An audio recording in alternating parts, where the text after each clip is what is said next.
नमस्कार, future express में आप सभी का स्वागत है। मैं हूं वीरेंद्र कुमार और मिड सेशन आपके अप्रोच इंडस्ट्रीज पे क्या हो, फ्राइडे फैक्टर और साथ ही साथ आईटी का पेन कैसे झेलना है और सेकंड हाफ को कैसे खेलना है, इस पर हम बातचीत करेंगे फ्यूचर एक्सप्रेस में। आज हमारे साथ इस कार्यक्रम में मेहमान होंगी मोतीलाल ओसवाल फाइनेंशियल सर्विसेज से शिवांगी शारदा, उनसे करेंगे बातचीत। और पहले आज मॉर्निंग की अप्रोच लेके आते हैं, क्या थी और उस पर बातचीत करते हैं। देखिए, बाजार था स्ट्रॉन्ग ट्रजेक्ट्री में, इसमें कोई राय नहीं है। We are well about 10 day and 20 day exponential moving average. हमने एक बहुत ही मुश्किल वीकली कॉन्ट्रैक्ट की कल समाप्ति करी और उस रेंज के ठीक बीचों बीच 610 के आसपास। आज मॉर्निंग की देखिए क्लियर कट अप्रोच थी कि इंस्टीट्यूशनल अप्रोच एफआईएस की काफ़ी नेगेटिव है, उसमें कोई राय नहीं है। एफआईएस सेलिंग मोड में है। डीआईज जो है वो लोअर लेवल से जो बाइंग आती है उसमें थ्रस्ट जनरेट करते हैं। और सुबह के जरा लेवल्स लिखे आइए। सुबह के लेवल्स में इसलिए मेंशन मैं कर रहा हूं कि मैंने आपको एक ट्रेड जोन दिया था और उसका लोअर एज था करीब करीब 550, 18,550 और करीब करीब डायरेक्टर साहब बेस लेके आइए, कम्युनिटी को छोड़िए, बेस लेके आइए सीधे। वो था करीब करीब 18,550 और 18,517। ठीक है, ये बेस है। डायरेक्टर साहब से हटा लीजिए, आई थिंक ये आप गलत कम्युनिटी दिखा रहे हैं। 550 और करीब करीब 517 ये बेस था और दूसरा बेस था 485, 431 और हायर एजेस पे 674, 706 अगर आप देखें आपके एक रेजिस्टेंस जोन थे। और क्लियर बात ये हुई थी कि बाय ऑन डिप्स की अप्रोच रखिएगा। बाय ऑन डिप्स के इसलिए अप्रोच रखिएगा क्योंकि 700 पे बहुत बड़ा कॉल राइटर है। इस वीकली कॉन्ट्रैक्ट में अगर आप सुबह कॉल राइटिंग के स्टैट्स को देखते तो 18,700 की कॉल अभी भी बहुत बड़ा एक स्ट्रॉन्ग वाई लेके खड़ी है। और दूसरी चीज याद रखिएगा, 18,500 पे, 18,550 पे, 18,400 पे, 18,450 पे ये पुट्स अभी भी बहुत बड़ा हुआ होल्ड करती है। तो आपके पास इस वीकली कॉन्ट्रैक्ट में जो ट्रेड जोन है वो है 18,700 ऊपर की तरफ और नीचे की तरफ 18,450, 500 और 550। और एक और चीज याद रखिएगा, निफ्टी का जो rising 20 day exponential moving average है वो प्लेस्ड है 18,444 में। तो ये 100 पॉइंट बिटवीन 18,450 से लेकर 18,550 कितने इंपॉर्टेंट है ये आप सोच सकते हैं। अब इस डिप को स्पॉन्सर किसने किया, इस डिप को स्पॉन्सर किसने किया वो लेके ये पहला बेस आपकी स्क्रीन पर सही आ चुका है। उस डिप को स्पॉन्सर किया निफ्टी आईटी ने। देखिए, निफ्टी आईटी पिछले कुछ दिनों से काफी वीक है, रोज बरोज करीब 300, 150, 250 पॉइंट नीचे होता है। लेकिन ये आज जो एचसीएल टेक्नोलॉजीज की कमेंट्री के बाद निफ्टी आईटी का डिप है, ये आपकी, मेरी या फिर किसी भी विशेषज्ञ की सोच से बहुत ही ज्यादा है। किसी ने नहीं सोचा था कि एक समय निफ्टी आईटी आज 1000 पॉइंट का गोता लगाएगा। It's almost 1000 points. Nifty IT ने क्या किया, निफ्टी आईटी ने आज 10 तोड़ा, 20 तोड़ा, 200 डे एक्सपोनेंशियल मूविंग एवरेज तोड़ा और निफ्टी आईटी का आज का लो है exactly 50 day exponential moving average. तो अब प्रश्न ये है, यक्ष प्रश्न ये है कि जो मॉर्निंग की अप्रोच थी जिसमें डिप को बाय करना था टुवर्ड्स बेस वन, क्या हमें उसे बाय करना चाहिए? आइए उसको जज करने की कोशिश करते हैं। अगर आपने 560 पे लिया, 570 पे लिया या फिर 580 पे लिया या फिर बेस पे लिया तो भी क्या करना चाहिए? देखिए, बाजार में आईटी को छोड़ के बहुत सारे स्ट्रॉन्ग पॉइंट्स हैं। Look at HDFC bank, look at LNT, HU, HUL, HDFC, सारे काफी स्ट्रॉन्ग है। इट्स ओनली निफ्टी आईटी जो कि इस वक्त पनिश कर रहा है बाजार को। स्टैट्स लिख आइए, कॉल्स और पुट्स के क्या कर रहे हैं पुट राइटर्स। क्या इस बड़े मेगा डिप के बाद निफ्टी आईटी के वो डिप को बाय करने की तैयारी कर रहे हैं या फिर जो पुट्स एक्सपेंसिव हो गई हैं थोड़ी सी, क्या इन एक्सपेंसिव पुट्स को वो बेच रहे हैं? जरा देखने की कोशिश करते हैं। अगर आप इस वक्त 3 स्ट्राइक्स को देखें, आई मीन 18,600, 500, 400, देखिए 600 पे अभी भी बहुत स्ट्रॉन्ग पुट राइटिंग है। और आप समझ लीजिएगा कि 38 लाख पुट यहां बिके हैं इन द मनी पुट पर। 18,500 पे 22 लाख, आउटस्टैंडिंग वाई 52 लाख और 18,400 पे करीब 36 लाख का आउटस्टैंडिंग वाई। लेकिन आप on the very first day of series, मतलब वीकली कॉन्ट्रैक्ट के, जिस प्रकार की कॉल राइटिंग देख रहे हैं, यानी 70, 140 और 40, करीब करीब आप समझ लीजिएगा कि 1,90,00,000 कॉल बिकी हैं। दैट्स ह्यूज, ये बहुत ज्यादा है। अब आइए जरा निफ्टी बैंक पे। देखिए, निफ्टी लेना है नहीं लेना मैं बाद में कमेंट करूंगा। अब आइए आप निफ्टी बैंक पे। निफ्टी बैंक में मेरी क्लियर कट अप्रोच ये थी कि निफ्टी बैंक में बहुत स्ट्रॉन्ग पुट राइटिंग हुई है। 43500 यानी 43,500, 43,400, 43,300, 43,200, 43,000 की पुट ऑप्शंस में क्लोजर टू बेस वन। और निफ्टी को आप बैंक को बाय कर सकते हैं। निफ्टी बैंक पे आपको ट्रेड भी अच्छा मिला। बट निफ्टी बैंक के साथ कोई दुविधा नहीं है। आपका HDFC बैंक भी ठीक ठाक कर रहा है, बाकी को PSU बैंक तो अच्छा कर ही रहे हैं, तो निफ्टी बैंक के साथ दुविधा नहीं है। लेके आइए कॉल्स और पुट्स के स्टैट्स आपकी स्क्रीन पे। ये जो हायर स्ट्राइक्स पे कॉल ऑप्शंस हैं 44,000 की, 43,900 की, 43,800 की क्या कर रही हैं और पुट ऑप्शंस क्या कर रहे हैं, उसको देखने की कोशिश करते हैं। आपकी स्क्रीन पे 6 पुट्स और 6 कॉल्स आएंगी। ये देखिए कॉल राइटर्स हैं, आई मीन 43,700 पे है, 800 पे है, करीब करीब आप समझ लीजिएगा 48 लाख कॉल बिकी हैं, 44,000 पे आउटस्टैंडिंग हुआ 29 लाख का पहुंच गया। और नीचे 43,700 पे अच्छी पुट राइटिंग है, 43,600 पे अच्छी पुट राइटिंग है, 43,500 पे अच्छी पुट राइटिंग है। 43,500 की पुट अभी भी करीब 31 लाख का आउटस्टैंडिंग वाई होल्ड करती है। इसका मतलब सेंस सीधा सीधा यही है, अगर आप लॉन्ग हैं, अगर आपने सुबह प्रॉफिट लिया तो भी अच्छी बात है, बट आप बैंक निफ्टी को लॉन्ग को होल्ड करने का कहीं ना कहीं रिस्क ले सकते हैं। बट याद रखिएगा आपके स्टॉप लॉसेस आपके पॉकेट फ्रेंडली होनी चाहिए और लॉजिकल स्टॉप लॉस वही आएगा। आज का जो बड़ा स्विंग का लो था करीब करीब 43,673, 43,650, वही स्टॉप लॉस आएगा इसके मुताबिक, क्योंकि आप देख रहे हैं क्या कि 43,700, 600 और 500 पे सबसे स्ट्रॉन्ग पुट राइटिंग है। तो एक लॉजिकल स्टॉप लॉस आपका करीब करीब 43,650, 670 के आसपास आएगा। रही बात निफ्टी की, मेरे ख्याल से डेटा पे, सिर्फ डेटा पे बिलीव करते हुए, अगर मैं डेटा पे बिलीव करूं जिस प्रकार की पुट राइटिंग हो रखी है 18,500 पे मंथली और वीकली कॉन्ट्रैक्ट पे, I will still buy Nifty at this point. Around base 1 मैं निफ्टी को लेना चाहूंगा। और याद रखिएगा एक लॉजिकल स्टॉप लॉस यहां से 100 पॉइंट नीचे at 20 day exponential moving average, वो आता है करीब 18,444, वहां पे प्लेस करना पड़ेगा आपको। शिवांगी से बात करते हैं। शिवांगी, गुड आफ्टरनून, कार्यक्रम में स्वागत है आपका। शिवांगी, आज इक्वेशन को थोड़ा सा निफ्टी आईटी ने चैलेंज कर दिया। Look at HCL technologies, I think आज का ये डिजास्टर, आई मीन 1033 पे बिलो ऑल मूविंग एवरेजेस, कैसे अप्रोच कर रही हैं आप मार्केट्स को और निफ्टी बैंक का आपका आउटलुक शिवांगी?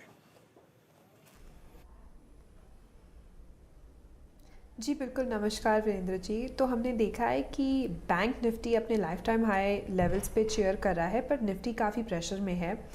इसका होल एंड सोल रीज़न है क्योंकि आईटी स्टॉक्स प्रेशर में हैं। ओवरऑल बाज़ार काफ़ी तेज़ है।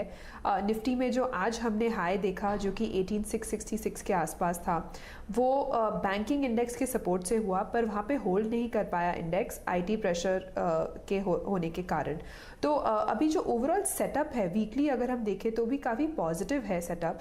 तो कोई भी डिक्लाइंस हो उसको ख़रीदारी के लिए यूटिलाइज़ करें। हम कई दिनों से यही नोटिस कर रहे हैं कि बैंकिंग इंडेक्स में जो है वो स्ट्रेंथ ज़्यादा है। कम से कम यहाँ पे 4 दिनों से आउट परफॉर्मेंस देखने को मिल रहा है। तो जो कन्विक्शन कॉल रहेगा दोनों में कंपेयर करें तो बैंक निफ्टी में ज़्यादा रहेगा। कोई भी डिक्लाइंस आए उसको खरीदारी करें। 44,000 तक के लेवल्स इसमें देखने को मिल सकते हैं। 43,500 एक इंट्राडे के लिए एक क्रूशल सपोर्ट की तरह एक्ट करेगा, और पोजिशनल अगर हम देखें तो 43,250। इन लेवल्स को ध्यान रखते हुए हम खरीदारी कर सकते हैं। निफ्टी की अगर हम बात करें तो यहाँ पे 18,500 का एक लेवल है जो क्रूशल सपोर्ट की तरह एक्ट कर रहा है, जिसको ध्यान रखते हुए हम इसमें कामकाज कर सकते हैं। ऊपर हम रेजिस्टेंस देखेंगे अराउंड 18,700 पे। ओके, बिल्कुल। इनफैक्ट मैं वही बात कहना चाह रहा था जो शिवांगी ने कही भी कि प्रेशर पॉइंट इज 18,700। डायरेक्टर साहब सुबह का पिरामिड लेके आइए। मैं माफ़ी चाहूँगा, इट्स अ डिलेड वन, ये एग्जैक्टली लाइव पिरामिड नहीं है, लेकिन जो सुबह मैंने बात एस्टेब्लिश करने की कोशिश की थी वो यही है कि बतौर एक निफ्टी के ट्रेडर जो आपको ट्रेड जोन मिल रहा है it is between base 1 and RS1। आप देखिए सुबह के पिरामिड्स, ये देखिए 18,500 की पुट पे और कॉल पे क्या फाइट थी, और सबसे बड़ा कॉल राइटर उसके बाद अगर कहीं प्लेस्ड है तो इट्स 18,700। ये है पिरामिड्स। बेस जो लाइट ब्लू कैंडल्स हैं वो इंडिकेट करता है, और रेजिस्टेंस अगर आप देखें तो जो डार्क ब्लू कैंडल्स हैं वो रिफ्लेक्ट करती हैं। तो यकीन मानिए आपको जो ट्रेड चैनल है वो मिल रही है, वही सुबह का रेजिस्टेंस 1 और बेस 1 के बीच में रखेगा। प्रॉफिट पोटेंशियल्स को थोड़ा सा अगर आप देखें, मतलब रिवॉर्ड पोटेंशियल्स को थोड़ा सा जो आपका है ना उसको कम रखिएगा, और एक्सपेक्टेशन थोड़ी कम रखिए, बट इस चैनल में ही ट्रेड कीजिएगा। और व्यू आपने निफ्टी और निफ्टी बैंक पे सुन ही लिया। शिवांगी, अब आते हैं आपके स्टॉक स्पेसिफिक कॉल्स पे। आपके 3 कन्विक्शन कॉल शिवांगी जिसको आप चेज करना चाहेंगे इस वक्त।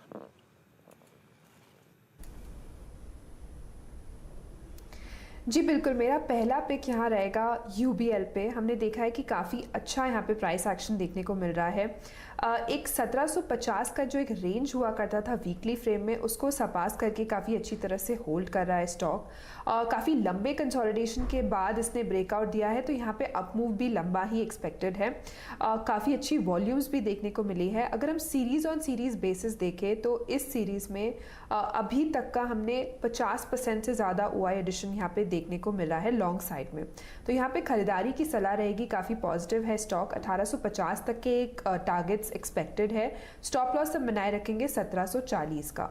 मेरा दूसरा पिक रहेगा सीमेंस पे। हमने देखा है कि एक वीकली नेगेशन देखने को मिला है इसमें, और जिस तरह से ओपन इंटरेस्ट और वॉल्यूम सर्ज देखने को मिल रहा है वो काफ़ी पॉजिटिव है। स्टॉक अपने न्यू टेरिटरी में जाने के लिए तैयारी कर रही है। यहाँ पे अभी तक हमने 12% की ओआई एडिशन देखी है लॉन्ग साइड में। तो स्टॉक के टारगेट्स जो बन रहे हैं वो 3070 के आसपास बन रहे हैं। स्टॉप लॉस हम बनाए रखेंगे 2895 का।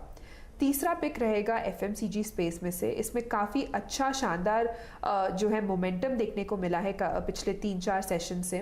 तो यहाँ पे हमने देखा है कि काफ़ी स्टॉक्स अच्छे लग रहे हैं, पर मुझे यहाँ पे मारिको सबसे अच्छा लग रहा है इस लेवल्स पे। 570 का एक वीकली सपोर्ट हुआ करता था, जो बहुत अच्छे तरह से रिस्पेक्ट करके स्टॉक अब आगे बढ़ रहा है।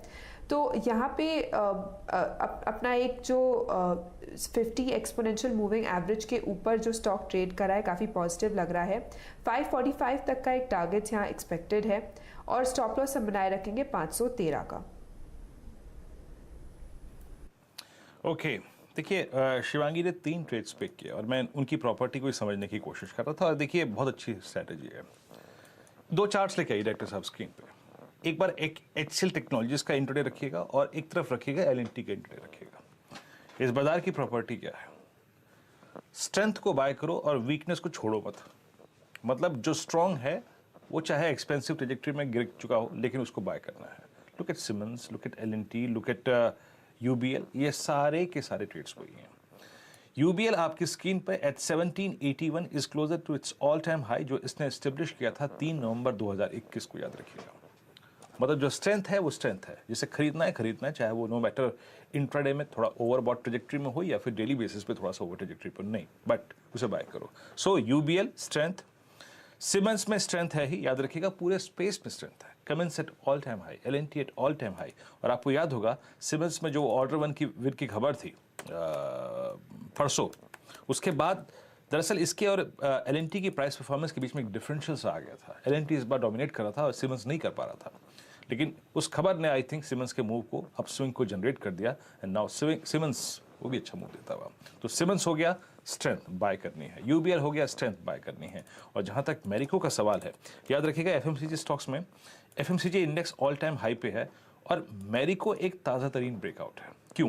क्योंकि आज ये स्टॉक कल के पॉज के बाद, कल का पॉज कहाँ था? कल का पॉज था exactly 200 day exponential moving average पे। एक पॉज लिया, फिर आज अपनी अगर आप देखें अपवर्ड जर्नी को इसने रिज्यूम किया। तो 3 ट्रेड्स बेहद शानदार, बहुत अच्छे ट्रेड्स हैं। शिवांगी यहाँ पे स्ट्रेंथ को बाय किया है आपने।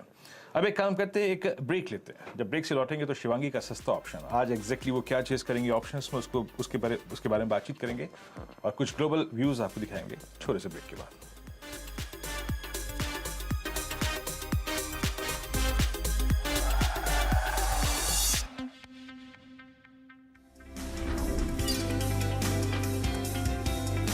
जब का सिलसिला, सबसे पहले चलते हैं राजस्थान, जहां से जयपुर से भगवान कौरवानी जी हमारे साथ फोन लाइन पर जुड़ चुके हैं।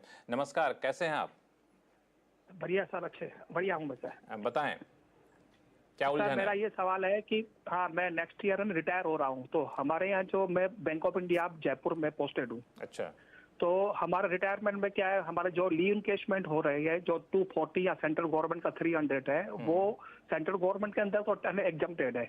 क्या पब्लिक सेक्टर बैंक के अंदर exempted up to 3 lakh limit है या वो भी फुल एग्जम्प्टेड है?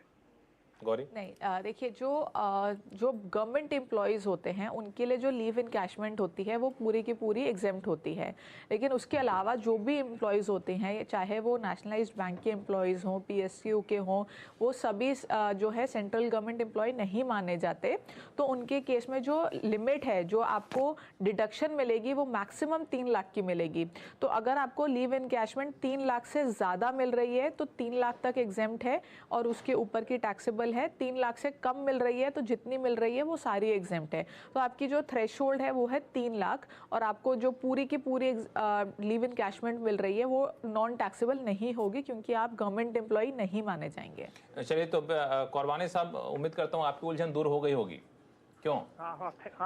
बिल्कुल। और रिटायरमेंट के लिए आपको शुभकामनाएं। फिर भी कोई रिटायरमेंट के बाद भी कोई उलझन हो तो बताइएगा। हमारे पास कई सारे रिटायर्ड लोगों के फोन आते हैं, उनकी उलझने हम लोग दूर करते हैं। चलिए शुरू करते हैं, चलते हैं अगले सवाल पे, जो कि पटना बिहार से आया है, विपिन कुमार सिंह साहब का। हमारे साथ फोन लाइन पर जुड़ चुके हैं। विपिन जी नमस्कार, क्या उलझन है आपकी? नमस्कार जी जी जी नमस्कार। ये हम 16 के दिसंबर में रिटायर किए हैं जी। तो 17 के मार्च 31 तक का जो फॉर्म 16 मिला है हमको, उसमें मेरा पैसा जो इनकम टैक्स में कटना चाहिए मेरे विभाग के द्वारा वो काट लिया गया है, लेकिन वो विभाग से पैसा जमा नहीं किया गया है। अच्छा। और ये रकम लगभग 21,000 का था। अच्छा। और जिसका इंटरेस्ट तो 16 से बढ़ते बढ़ते अभी हो गया है 29,000 के आसपास। ठीक है। तो वो विभाग से जमा नहीं किया है लेकिन डिमांड में हमको दिखाता है। इसके लिए हम क्या कर सकते हैं? क्या ये आपके फॉर्म 26A में रिफ्लेक्ट कर रहा है, अगर आपको जानकारी हो इसके बारे में? हाँ, नहीं, फॉर्म 16 में वो दिखाई दे रहा है। फॉर्म 26A में दिखाई दे रहा है क्या? नहीं, फॉर्म 26AS में वो दिखाई नहीं दे रहा है। अच्छा, क्योंकि विभाग जमा नहीं किया है विभाग के द्वारा। ठीक है, ठीक है। तो देखिए, इसमें कहीं ना कहीं कुछ गड़बड़ है, क्योंकि अगर आपका TDS कटा है और जमा हुआ है तभी वो 26A आपके फॉर्म 16 में आएगा। फॉर्म 16 में ऐसे नहीं आ सकता। तो पहले तो आप अपना फॉर्म 16 चेक कीजिए क्या वो ओरिजिनल फॉर्म 16 है, क्योंकि कई बार ऐसा कोई केस सामने आता है जहाँ पे जो एम्प्लॉयर है उसने जो फॉर्म 16 दिया है वो ट्रेसेस की वेबसाइट से डाउनलोडेड नहीं होता।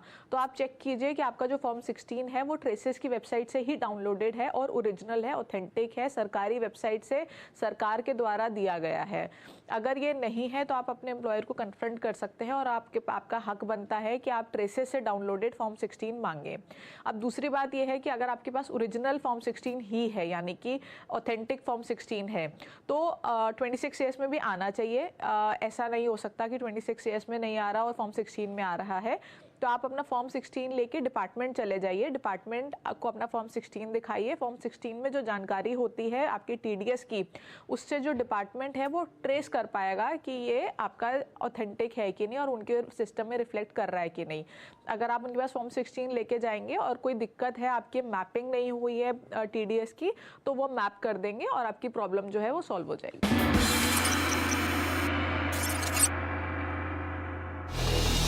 ढोल नगाड़ों के संग शादियों का सीजन शुरू हो चुका है। 14 दिसंबर तक 32 लाख शादियां होने वाली हैं। अब ऐसे में जो सबसे ज़्यादा खर्चा होता है वो वेडिंग प्लानर पर ही होता है। शादी की रस्में अपने आप में बहुत हेक्टिक होती हैं। मेहंदी, इंगेजमेंट, इनवाइट्स, केटरिंग, उसके बाद दूल्हे के कपड़े, दुल्हन के कपड़े, बारातियों का आना जाना।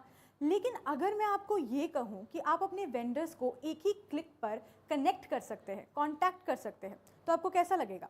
नमस्कार दोस्तों, मेरा नाम है शिप्रा और आज हम बात करेंगे उन ऐप्स के बारे में जो बनेगा आपका पर्सनल वेडिंग प्लानर।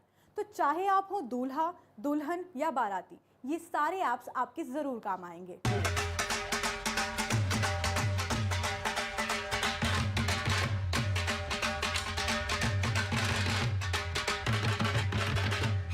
अब बात करते हैं वेडमी गुड ऐप के बारे में। वेडमी गुड ऐप को गूगल प्ले स्टोर पर यूजर्स द्वारा 4.1 स्टार्स दिए गए हैं। अगर मैं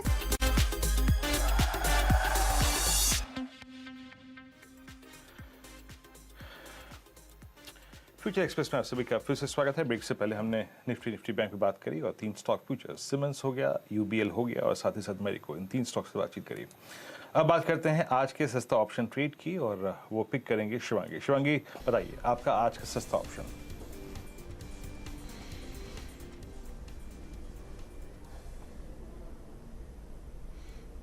जी बिल्कुल, आज के सस्ता ऑप्शन के लिए मैंने चूज़ किया है क्यूमिन्स।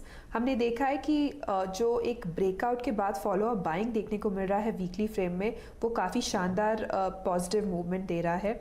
हमने देखा है कि यहाँ पे जो प्राइस वॉल्यूम का जो स्पर्ट हुआ है, काफ़ी एक यहाँ पे लॉन्ग्स एडिशन हो रहे हैं। एक शॉर्ट कवरिंग मूव देखने को मिल रहा है इस सीरीज़ में अभी तक का, जो कि इस स्टॉक को और हायर जोन्स पे ड्राइव करेगा। तो यहाँ पे 1540 के कॉल ऑप्शन की खरीदारी की सलाह रहेगी। 25 के स्टॉप लॉस के साथ हम 50 के एक लक्ष्य को एक्सपेक्ट कर सकते हैं। ओके, क्यूमिन्स इंडिया अगर आप देखें ये स्टॉक अपने ऑल टाइम हाई पर है और मतलब आप समझ लीजिएगा कि ये जो सेकंड हाफ ऑफ CY22 है, ये तो उसके लिए ड्रीम ही रहा। ड्रीम रन था। 16 जून को इसका भाव था करीब 993 रुपए, आज 1535।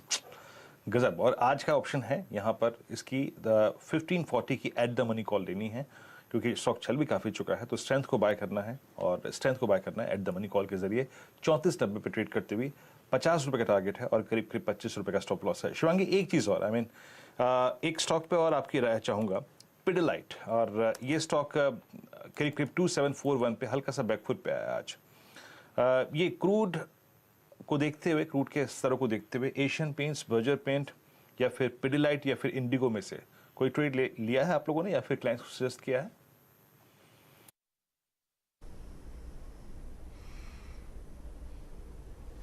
जी बिल्कुल, हमें एशियन पेंट्स काफ़ी अच्छा लग रहा था। इनफैक्ट हमने CNBC पे भी काफ़ी दिनों से हम एशियन पेंट्स के जिक्र कर रहे थे और काफ़ी अच्छा मूव इसमें देखने को मिला है। और जो पूरा कंजम्पशन और FMCG स्पेस है जो कि एक बैकफुट ले लिया था, वो अब मोमेंटम में आ रहा है। सेक्टर रोटेशन देखने को मिल रहा है, काफ़ी शानदार मूवमेंट है यहाँ पे।